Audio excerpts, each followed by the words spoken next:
tol. At mayroon po tayong dumating mula kay Boutique Fishing Gear Shop. Yan po mga tol, hindi ko pa na lang na videoan nung nag-unboxing tayo mga tol. So ito ay armas po ito para sa darating nating paglaot. Ayan, salamat at good condition at walang damage na dumating sa atin. Nabili ko pala ito mga tol, nasa 1,064 lamang.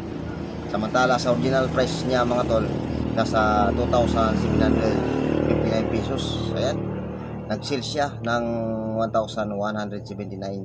May free shipping siya na 150. Kaya nabili natin ito. Ito po ay 5,000 series mga tol. Saka mayroon siyang free na braided line 4 strand na 60 lb. Yan. So susubukan natin ito mga tol. Isa itong Shimano Cruiser. Yan. Tapos yung radyo mga tol ay nasa 2.4 meters. Ayan. Pang-jigging natin ito mga tol. Pang-jigging. Kaya nag-order ako kasi nag-sale siya kasi mga tol. Kaya yan. 2.4 meters Cruiser. Ayan. Nasa 60 or 90 grams. You know. At salamat talaga sa ating na orderan mga tol ay walang damage. At saka kompleto siya. Ayan.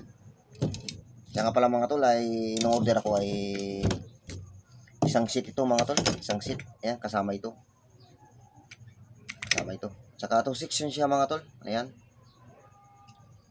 Ito plano kasi mga tol ay gawin ko tong pang-jigging natin sa darating na paglaot natin.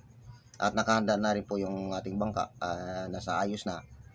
Samantala ito yung makina mga tol. Hindi ko pa nalagay sa bangka mga tol. Malaki yung nabawas. Kaya in-order ko talaga ito sa Boutique Fishing Gear Shop mga tol. Ayan. Shimano mga tol. Shimano. Saan? Ito lo. Shimano.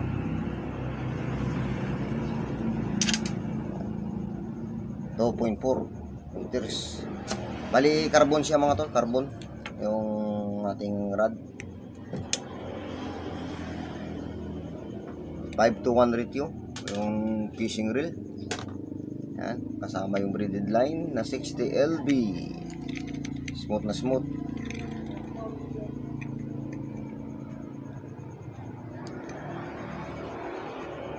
So, mas maganda ito mga tol. Hindi ko na lang nabiduan nung nag-unboxing tayo. Kung bago ka lang sa channel natin mga tol ay don't forget to subscribe, like and share at pakipindot rin po ng bell notification para lagi po tayong updated sa ating mga bagong upload na video.